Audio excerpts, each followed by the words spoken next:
Hi friends, it's this turning again. It's time for Reading with Ray. This is day 4, so you'll be seeing this on Thursday. Let me get the camera set there. Our mascot is taking a nap.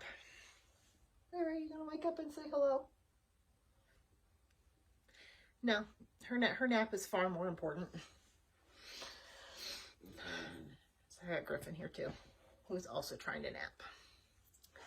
All right, so we left off with Inspector Flytrap yesterday.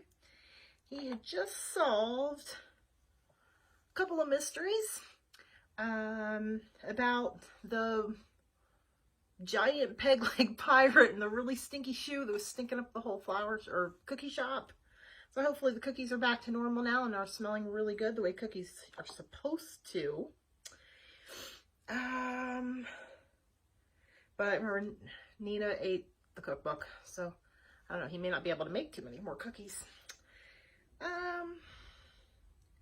So hopefully you guys are doing the activities and I would love if you would start posting stuff on the comments on these videos if you are watching them and following along.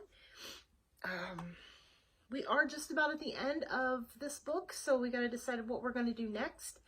I would be happy to do book 2 in this series, or if you would like me to find something different, please let me know and we'll see what we're going to do. So, let's get started. This is Inspector Flytrap by Tom Engelberger and CC Bell. So thanks to Abrams Publishers and to Tom and Cece for allowing us to share this work in this way. So we are up to part 3. Inspector Flytrap has lunch. And if you watched the video of Flytraps eating lunch the other day, they just pretty much eat bugs. All right, so chapter 12. Let's celebrate solving our latest big deal mystery, I said to Nina. Let's go out for lunch. Nina did not say, big deal. She takes lunch very seriously. She doesn't care where we go. She just wants to go.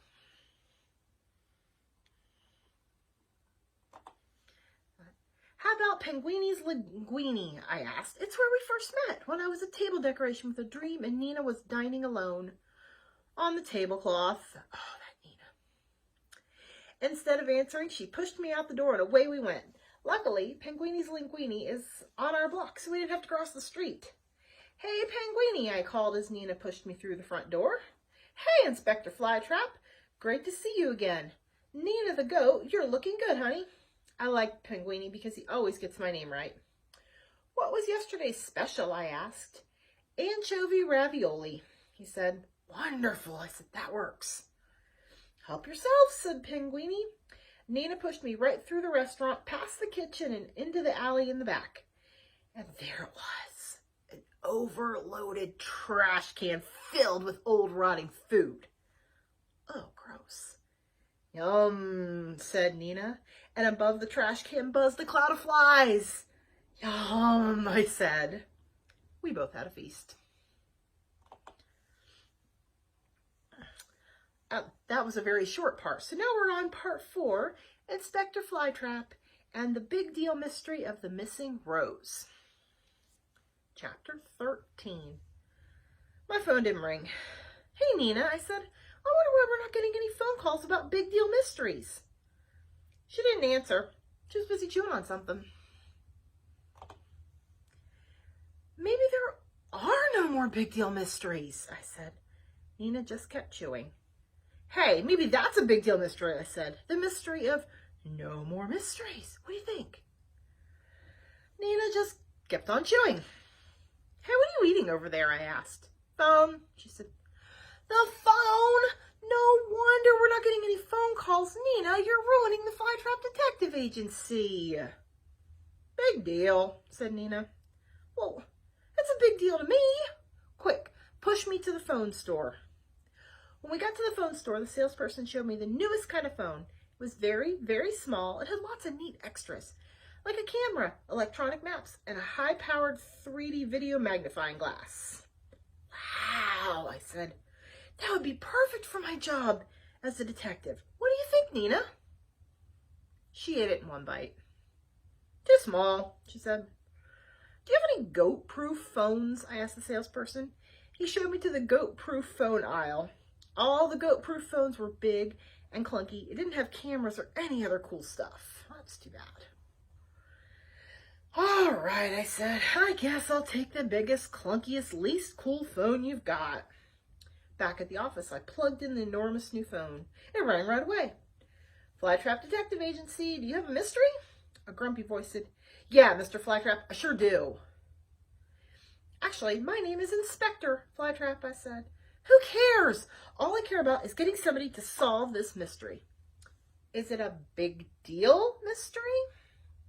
Duh, of course it is, said the grumpy voice. I wouldn't waste my time calling you over a small deal mystery. The grumpy voice told me all about it. I'll be right over, I said, and I hung up the phone. Nina, will you please push me to Snooty La Tooty Gardens? Someone has stolen their largest and most beautiful flower. Big daffodil, said Nina.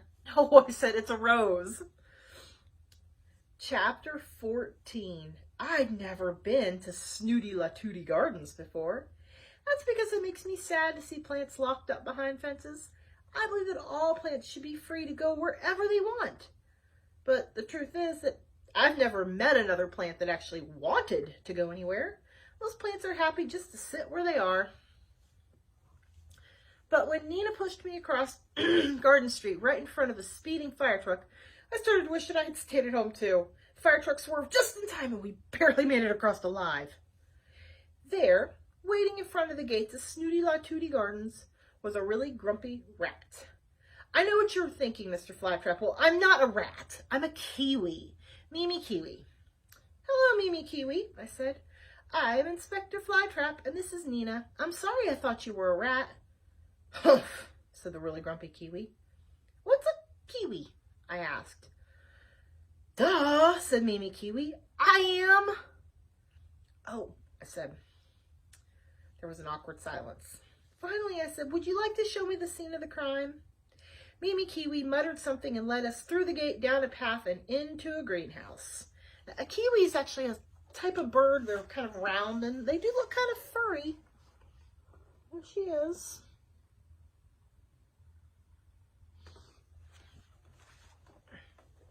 So I could see why she maybe got mistaken for a rat.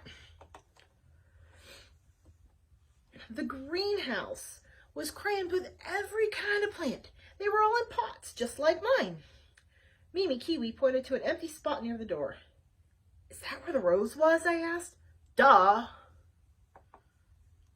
I guess that she meant yes. So was the missing rose in a pot? I asked. Duh. And the pot is missing too? Duh.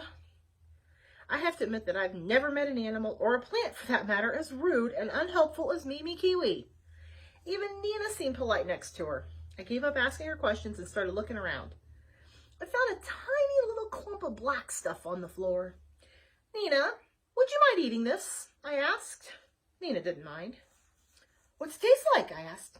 Potting soil, said Nina. Just as I suspected, the thief must have spilled some of the dirt when they moved the pot. Duh, said Mimi Kiwi. Big deal, said Nina. I ignored Mimi Kiwi, but I answered Nina. Actually, it's quite important. Notice that there are several other clumps of potting soil, I said. It's like a trail of soil, and it goes right out the door. Duh, Mimi Kiwi started to say, but we didn't stick around to hear her finish. Quick, Nina, follow that dirt, I cried, and she pushed me right out the door. Nina and I followed the dirt out of Snooty La Tooty Gardens, down the street, around the corner, and up a long hill. Nina complained and grumbled the whole way. Finally, at the top of the hill, the dirt trail led us into a big park, and then I saw what we were after. A beautiful rose in a pot on a skateboard being pushed by a goat. Aha! I shouted. I have solved another big deal mystery. The other goat must have heard me because suddenly it started pushing the rose really fast. Quick, Nina, after them, I shouted. The chase was on. The other goat was faster, but Nina was more daring and reckless. We gained ground by racing at full speed over big bumps, taking turns without slowing down and weaving in between the feet of passing animals. Sounds dangerous. Sure, I was worried about crashing, but I didn't ask Nina to slow down. My potting soil was spilling out too, but I didn't care. To solve the mystery, I had to catch that flower. Suddenly, the flower slowed down and swerved onto the grass to go around some concrete steps. I closed my eyes. I knew what Nina was about to do, and I just couldn't look. She hopped on behind me, and we went flying over the steps. Yee-haw! Shouted Nina. We went right over a sloth sitting on the steps, reading a newspaper. When we hit the ground, I bounced and almost spilled, but somehow stayed on the skateboard and we kept going. We were catching up to them. But now we were on a long, straight section of sidewalk. The other goat was just too fast. Nina got off and started pushing again, but we were falling behind. The rose was getting away. I looked ahead and saw that the rose was about to run into some sort of lumpy metal thing that was on the sidewalk. Look out, I shouted, you're going to crash! But it was too late. The rose's skateboard hit the metal lump. The skateboard flipped over and the rose tumbled off. Nina had to use all 4 hooves as brakes to stop us just before we hit the metal lump too. Now I could see that it was in the shape of a pickle. It was a pickle paperweight that someone had dropped in the park. The very first mystery he had involved a pickle paperweight. Aha! I shouted. I have just solved 2 big deal mysteries at the same time. And that is where we are going to stop for today. It's a good place to stop. Inspector Flytrap has just discovered, he just solved 2 mysteries, and he'll tell us about them in the next section. We only have 1 section left for this book, and we'll do that one tomorrow. Let's see. My activity for you guys today, hopefully the weather's going to let us cooperate on this one. Go outside, find a flower. The flowers are starting to bloom. There's some beautiful ones in my neighborhood, so I'm sure there are in your neighborhoods as well. Remember to keep your social distance and not get too close to people that don't live in your house. But absolutely go outside, get some fresh air, and find flowers. Count how many you find and report it back to me. How many flowers did you find today when you were out walking? So hopefully you enjoyed it. Let me know what you think about doing book 2, or if I should find a different book for next week. And I will see you guys tomorrow. Thanks. Bye.